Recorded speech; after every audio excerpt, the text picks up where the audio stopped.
This is a day of shame for the British state. Today's report shows a decades-long moral failure at the heart of our national life.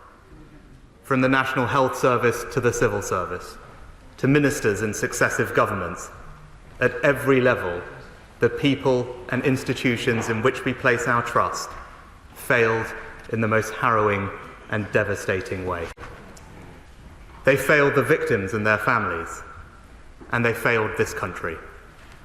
Sir Brian finds a catalogue of systemic, collective and individual failures, each on its own serious and taken together amounting to a calamity. And the result of this inquiry should shake our nation to its core. This should have been avoided. It was known these treatments were contaminated.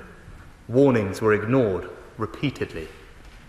Time and again, people in positions of power and trust had the chance to stop the transmission of those infections. Time and again, they failed to do so.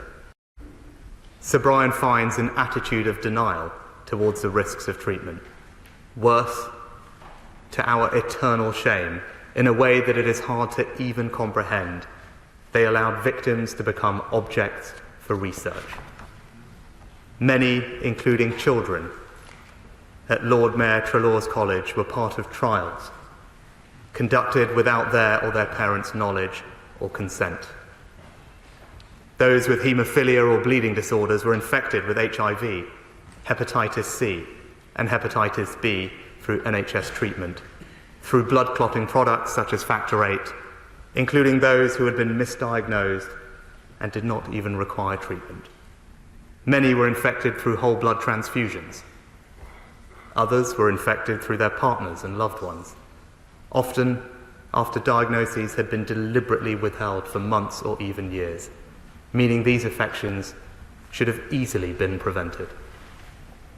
I find it almost impossible to comprehend how it must have felt to be told you had been infected through no fault of your own with HIV or hepatitis B or hepatitis C, or to face the grief of losing a child, or to be a young child and lose your mum or dad. Many of those infected went on to develop horrific conditions, including cirrhosis, liver cancer, pneumonia, TB, and AIDS, enduring debilitating treatments like interferon for these illnesses the NHS had given them. Many were treated disdainfully by healthcare professionals who made appalling assumptions about the origin of their infections. Worse still, they were made to think that they were imagining it, made to feel stupid. They felt abandoned by the NHS that had infected them. Those who acquired HIV endured social rejection, vilification, and abuse at a time when society understood so little about the emerging epidemic of AIDS. And with illness came the indignity of financial hardship, including for carers and those widowed and other bereaved family members. And throughout it all, victims and their loved ones have had to fight for justice, fight to be heard, to be believed, fight to uncover the full truth.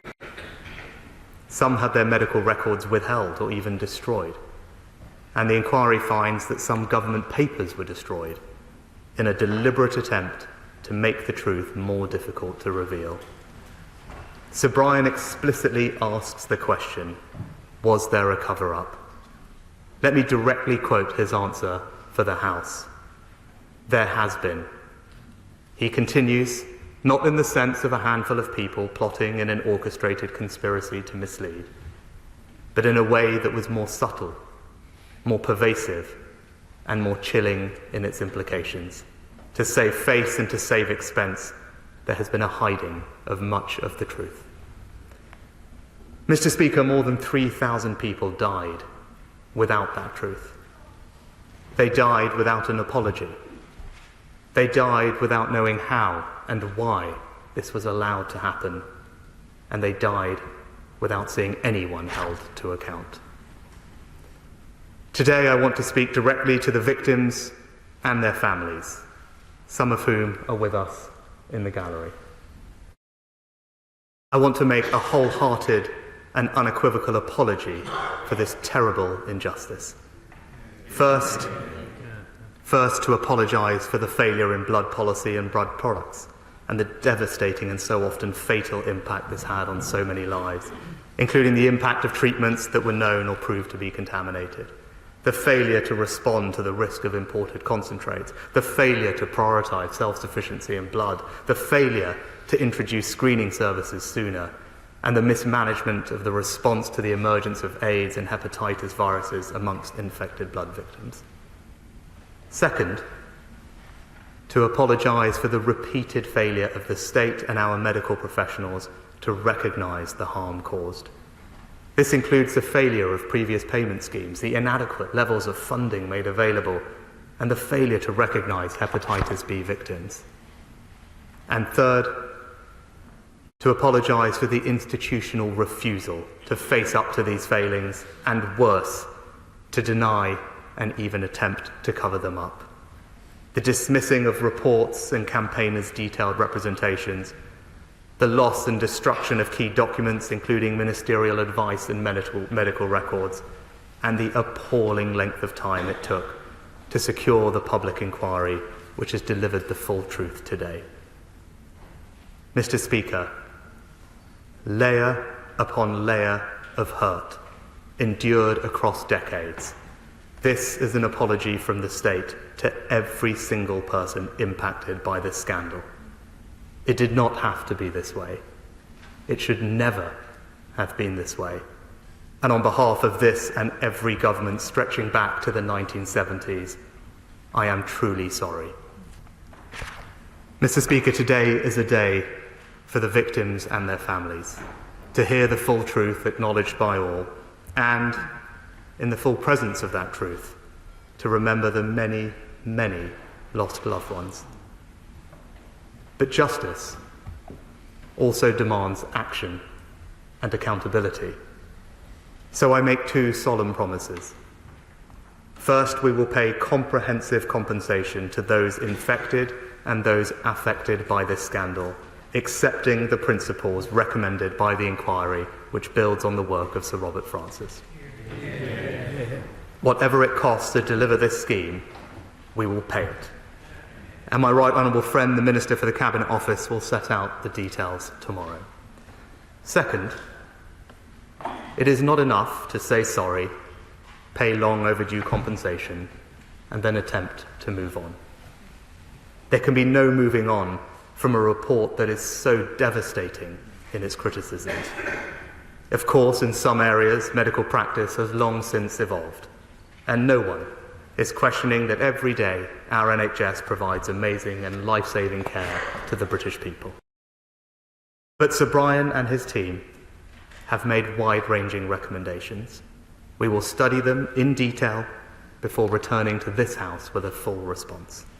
And we must fundamentally rebalance the system so we finally address this pattern so familiar from other inquiries like Hillsborough, where innocent victims have to fight for decades just to be believed. Mr. Speaker, the whole House will join me in thanking Sir Brian and his team, especially for keeping the infected blood community at the heart of their work. We would not be here today without those who tirelessly fought for justice for so many years.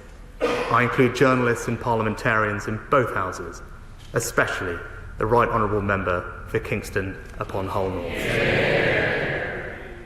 But most of all, the victims and their families, many of whom have dedicated their lives leading charities and campaign groups, pouring their own money into decades of running helplines, archiving, researching, pursuing legal cases, often in the face of appalling prejudice.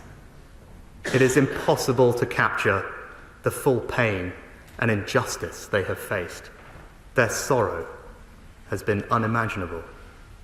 They have watched loved ones die, cared for them as they suffered excruciating treatments or provided their palliative care.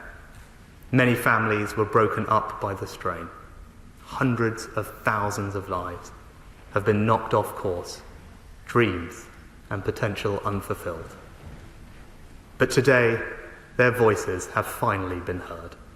The full truth stands for all to see. And we will work together across government, our health services and civil society to ensure that nothing like this can ever happen in our country again. I commend this statement to the House.